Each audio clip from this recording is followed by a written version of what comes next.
केले के छिलकों का ढेर लगा हुआ है और तुम कह रहे हो कि टोनी केले ना खाकर तुम्हारी टॉफी चुरा कर खाता है। मम्मी ने नाराज होते हुए गिल्लू से कहा।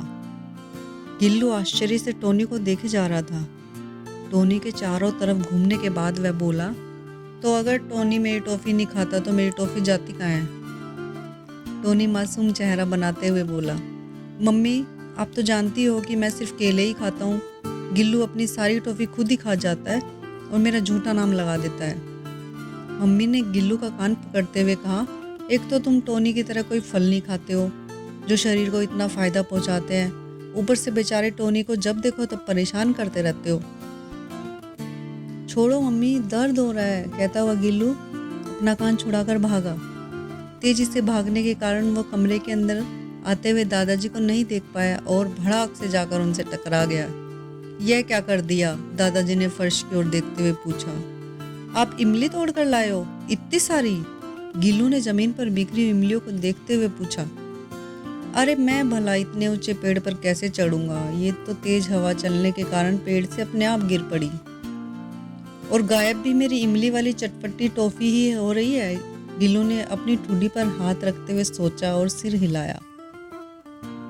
अब ये स्प्रिंग वाले गुड्डे की तरह लगातार सिर क्यों हिला रहा है? दादाजी ने हंसते हुए कहा। मैं सोच रहा हूँ कि अगर आपको इमली इतनी पसंद है तो इमली वाली टॉफी भी आपको ही बहुत अच्छी लगती होगी।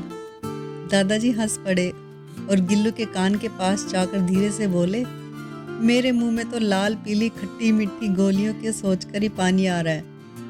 मैं जब तेरी उम्र का था तो अपने भाई बहन के बस्तों में से उनकी टॉफी निकालकर चुपके से खा लिया करता था। हे कहते हुए गिल्लू नकली हंसी हंसा और मम्मी के पास दौड़ता हुआ गया। मम्मी टोनी के साथ बैठी बातें कर रही थी। मुझे पता चल गया कि चोर कौन है, गिल्लू ने मम्मी से कहा। क्योंकि मम्मी के मूड का कोई भरोसा नहीं था कब उनके कान पकड़ दे, इसलिए उसने दूर से ही बोला। टोनी ने गिल्लू के पास सरकते हुए छोटी आंखें करते हुए बोला, वाह तू तो बड़ा होकर एक दिन शर्लॉक होम्स से भी बड़ा जासूस बनेगा। मम्मी ने गिल्लू को घूरते हुए पूछा, अभी 2 मिनट पहले तू कह रहा था कि टोनी चोर है और इतनी जल्दी तूने नए चोर का भी पता लगा लिया? हाँ लगा लिया, गिल्लू बोला। तो अब बता भी दो कि चोर कौन है? टोनी ने हंसते हुए कहा। दादाजी हैं चोर, वही मेरी इमली टॉफी चुरा रहे हैं, गिल्लू बोला धीरे से। टोनी के मुंह से पानी निकल मम्मी के मुंह पर उछल गया। मम्मी बोली, क्या बोला? दादाजी? खैर तू, बताती हूँ अभी तुझे। गिल्लू जो हमेशा ही दौड़ने की पोजीशन में खड़ा रहता था, सिर पर पैर रखकर भागा। पलक झपकते ही गिल्लू 9-2-11 हो गया। बचा लो दादाजी, गिल्लू दादाजी के पीछे खड़ा हुआ तो वह बोला। तब तक मम्मी भी वहां गुस्से से कांपती हुई आ चुकी थी। अरे क्या हो गया? दादाजी गिल्लू को अपनी गोदी में बैठाते हुए बोले। मम्मी सकपका गई और वहां से चली गई। वे दादाजी को गिल्लू के कारनामों के बारे में कैसे बताती? गिल्लू ही लड़ते हुए बोला, दादाजी आप पूरी टॉफी चुरा कर मत खाया करो, थोड़ी तो मेरे लिए बचा दिया करो।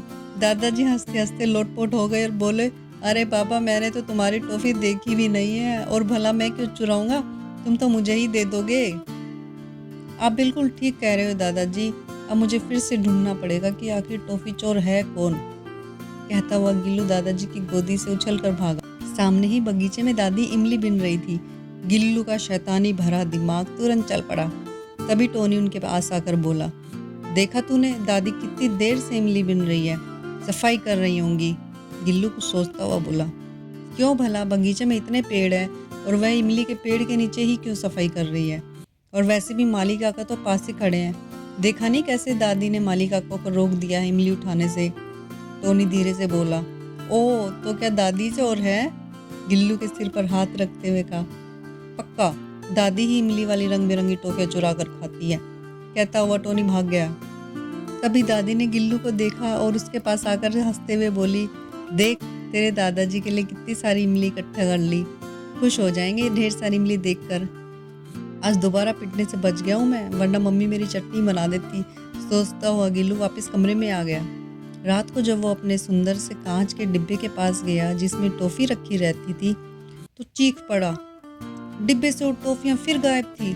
गिल्लू तुरंत पापा के पास पहुंचा और बोला, आप घर में सीसीटीवी कैमरा लगवा दो ताकि मुझे पता चल सके कि कौन मेरी टॉफी चुरा रहा है। पापा का मुंह आश्चर्य से खुला रह गया। वह कुछ कहते इससे पहले ही टोनी बोला, कैमरे लग जाएंगे तो तू ही सबसे बड़ा जासूस कैसे बनेगा? गिल्लू ने तैश में आते हुए कहा, अब परसों तक सारा होमवर्क आज ही करने के बाद मैं सोमवार तक चोर को ढूंढ ही लूंगा। मम्मी बोली, मैं फिर से कह रही हूँ कि तुझे गलत फहमी हो रही है। तू ही टॉफी खाने के बाद भूल जाता है कि डिब्बे में कितनी टॉफी बची है और उसके बाद सबको चोर समझ रहा है। गिल्लू ने मम्मी की बात का कोई जवाब नहीं दिया और अपना होमवर्क करने चला गया ताकि वह चोर को रंगे हाथों पकड़ सके। अगले दिन सुबह से ही गिल्लू सबको बहुत ध्यान से देख रहा था। वो चुपके चुपके सबके पीछे चल रहा था और सब हंसी के मारे लोटपोट हो रहे थे। तभी दादाजी बोले, तो इस तरह चोर को कैसे पकड़ेगा? अगर उसे पकड़ना ही है तो अपने टॉफी के डिब्बे के पास जाकर बैठो। गिल्लू ने दादाजी की बात सुनी और मुस्कुराते हुए कमरे से बाहर चला गया।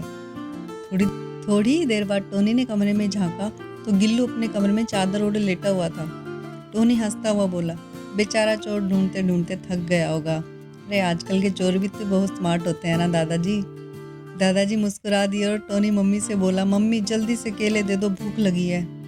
मम्मी टोनी को केले पकड़ाते हुए बोली, एक यह है जो हमेशा फल खाता है और एक वो गिल्लू है जो दिन भर टोफी के पीछे परेशान घूमता रहता है, मानो कोई खजाना चोरी हो गया हो। टोनी तुरंत अपने कमरे की ओर भागा और बिस्तर पर बैठ गया। उसने केले का छिलका उतारा और केला खाने लगा। वो आंखें बंद करते हुए बड़ा स्वाद लेकर केला खा रहा था। तभी उसे लगा कि उसके पास कोई बैठा है। उसने हड़बड़ाते हुए आंखें खोली तो गिल्लू के साथ दादा दादी मम्मी और पापा उसके सामने खड़े हुए से घूर रहे थे। वो टोनी हकलाते हुए बोला, देखो मम्मी, आप इसकी कारस्तानी। गिल्लू ने टोनी के हाथ से केला छीनते हुए कहा और केला देखते मम्मी के साथ सभी की आंखें आश्चर्य से फैल गई।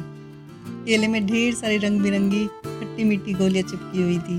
तो गिल्लू के पलंग पर कौन सोया था? टोनी ने बिस्तर से कूदते हुए पूछा। गिल्लू, दादा दादी और मम्मी पापा के ठहाकों से कमरा गूंज उठा और बेचारा टोनी कभी नहीं जान पाया कि टोनी के पलंग पर पापा लेटे हुए थे और सब ने मिलकर आज उसे रंगे हाथों पकड़ने का प्लान बनाया था।